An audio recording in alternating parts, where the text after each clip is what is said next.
Hello again. The organization Undoing Tax Abuse wants clarity on Sanral's debt before a bailout is finalized. Outa says the Gauteng freeway improvement debt remains inexplicably high. However, Sanral says that's because Outa failed to include all costs incurred on the project. For more on this, we're joined by Duvenage, Outa Chief Executive Officer.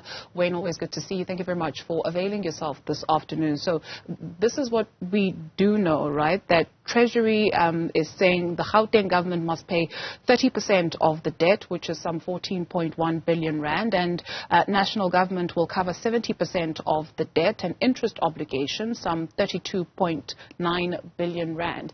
Then in comes an issue that Outa has, which is what? Well, firstly, one wonders why a province is supposed to be settling any of Sanral's debt. Right now and in the past, there are big interchanges and Sanral freeway upgrades around eThekwini, between Pietermaritzburg and eThekwini and the Western Cape. Those provinces do not contribute to Sanral's costs. That money comes from Treasury grants and their own toll revenues that they raise. So that's the first question. Obviously, this is a Gauteng tolling system that went completely wrong, but it was Sanral's doing, not the Gauteng province's doing. They poorly researched this, and the scheme was always going to fail. So this is a matter they should be dealing with Treasury. But let's take it that Gauteng's now going to pay 30%. Well, why 30? Why not 20? So there's a lot of unanswered questions, and then we come down to the question of the actual debt. If you take the 21 billion rand that they borrowed, and don't settle any of that and settle any of the interest, well, then you don't get to the numbers that we are hearing from them. We get to a maximum of about accumulated finance costs of 28 billion, not 36 billion, as they say. But we also know that Sanral has been settling the interest. They've been paying interest costs. So why does Gauteng have to reimburse Sanral for the interest that they've paid? This is history. This has been settled. Treasury has also given Sanral about 22 billion rand to offset the GFIP debt, and it seems they haven't used any of that to offset the GFIP debt and used it for operational costs. And this doesn't make sense because Sanral have been receiving increased amounts from Treasury for their operations anyway, every year since this Gauteng Freeway Improvement Project happened. So there's a lot of lack of clarity. They also say that 13 billion rand was put to the operational expenditure on the toll. Well, we can't see that in their financials. Not at all. We put that down to roughly 6.5 billion, and they've collected 6.5 billion from the e-toll collection. So that operational cost has been offset. So once again, when there's no clarity, we've got to ask the questions. Sure. How did you come to the calculations? Because according to an article on MoneyWeb, they spoke to Sanral, and they believe that you did not include a couple of things, including the Gauteng Freeway Improvement Project portion of the debt and cost incurred by Sanral. Well, that's why we want clarity. We want to know exactly. I mean, they talk about road construction costs that started in 2007. Well, the Gauteng e-toll freeway project was only approved by the Minister of Transport in 2008. So are they telling us that they went ahead with construction costs before it was approved? Because that would be illegal, first of all.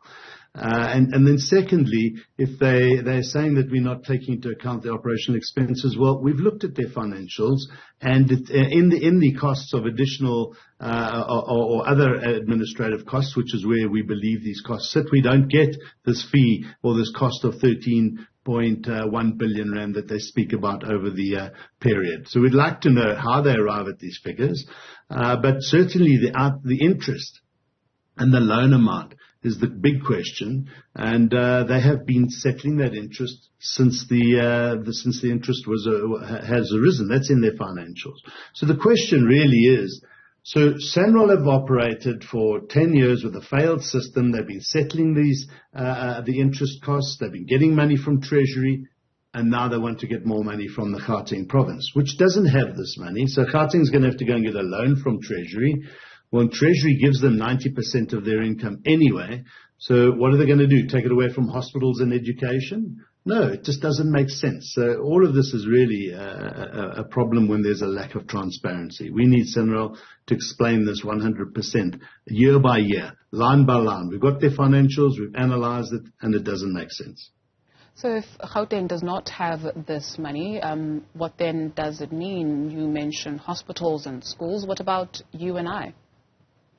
Well, yeah, we don't pay taxes to Gauteng province. We pay to national, so you and I, or to local government, being the city of Joburg, if you live in Joburg, with rates and taxes. So what happens is your and my taxes go to national. This is our PAYE, the VAT and everything else that we pay. And Treasury allocates funds to the various provinces and some to local government, and that's where that money is going to come from. So whether it comes directly from Treasury to Sanral or via Gauteng to Sanral, defeats the object. But however you want to make that money flow, it's going to have to flow from national Treasury anyway. They've made this decision to scrap the tolls or finance the lost revenue, not through tolling but through Treasury grants. It's just now that now that Gauteng is being asked to pick up 30%, they're saying, all right, well, if we have to, but give us the 30% and then we'll pass it on to Sanral, or give us a loan and we'll pay it off over time. They talk about a hybrid funding model, but less than 10% of their revenue is made from their own revenue streams, which is gambling licenses, liquor licenses, vehicle licenses, and so on. So it's a small amount.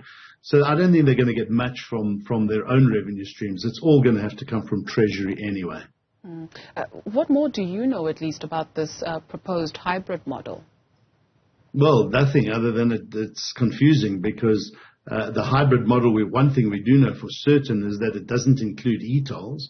So if it's not coming from the tolling system that has been mooted and said is going to be scrapped, it can only come from their own revenue streams, which, as I said, is very small, or from Treasury grants and allocations, which they do get every year, hundreds of billions from Treasury to finance Gauteng's needs. Now, the Gauteng province, by the way, is one of the only of two cash-positive provinces. In other words, we give more to Treasury from the residents in this province, about 34 to 35%, than we receive back from Treasury, which is about 20 to 22%. So it just doesn't make sense. We're a cash-rich province that the entire country benefits from, and yet we're asked to pay for this road infrastructure, which benefits the entire country as well, because the economy relies on Gauteng and the Western Cape. So, yeah, it's just, we need to get clarity on all of this. How's that process going, that you're still asking questions to date? Means what? Has information not been forthcoming? No, it hasn't. Sanral knows that. We engage with Sanral very often on a number of matters, whether it's corruption that we find from whistleblowers within their own systems on advertising spending, whether it's a lack of transparency on the long-distance tolling, but they fob us off. They ignore us. And so that's why we're in court, by the way, with Sanral, to get information that is due to you and I, the people who pay those long-distance toll routes as well. But they're very sketchy and very scared to give us this information, so we smell a rat. And this is the way that our state-owned entities deal with civil society. They ignore them, and they force us to go to court to get information which is due to us. So here we are asking, please can give society clarity. In fact, give Gauteng clarity. I don't know if they've got the clarity that they need and why they're agreeing to this. We've asked the Minister and the DGs of Treasury to unpack all of this with us. But, sadly, very little is forthcoming from government departments, Department of Transport, under which Sanral sits.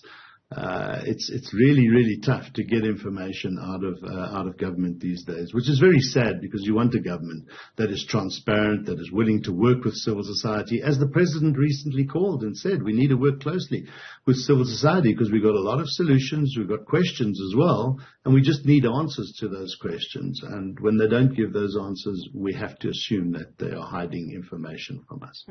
Should this bailout go ahead in spite of those questions not being answered, what options are then available to you? Well, we can do PIA applications and wait for a year and have this force. We go through their financials. Government has a certain amount of autonomy and executive powers. And they're free to make these decisions, by the way, to just, finance it through whatever mechanisms they have. I don't think there's much that we can do. We can't stop Gauteng province from paying their 30% over in an agreement that they've reached with national government and Sanral. It just poses the question of, make sense to civil society so that we can all understand exactly what's going on with our money, and there'll be less questions, and we'll be more supportive and more engaging with them. But until they do so, well, we have to be more challenging then, and we will continue to challenge Sanral if we have to go to court. But on this issue, it's neither here nor there. The money is going to come via Treasury directly to Sanral, whether it's direct, part of it, 70% and 30% via Gauteng. That's irrelevant. What we do know, and what is very relevant, is they're no longer wasting money on an e-toll collection system, which was only just collecting enough to pay for the collection process itself. Nothing was going towards the bonds. So now society is rid of that wasted cost due to the successful challenge against e-tolls, and now we can move on with financing the Gauteng freeways through the right mechanisms and not these wasteful, inefficient, grossly expensive systems that they try to introduce. That was the CEO of the organization Undoing Tax Abuse.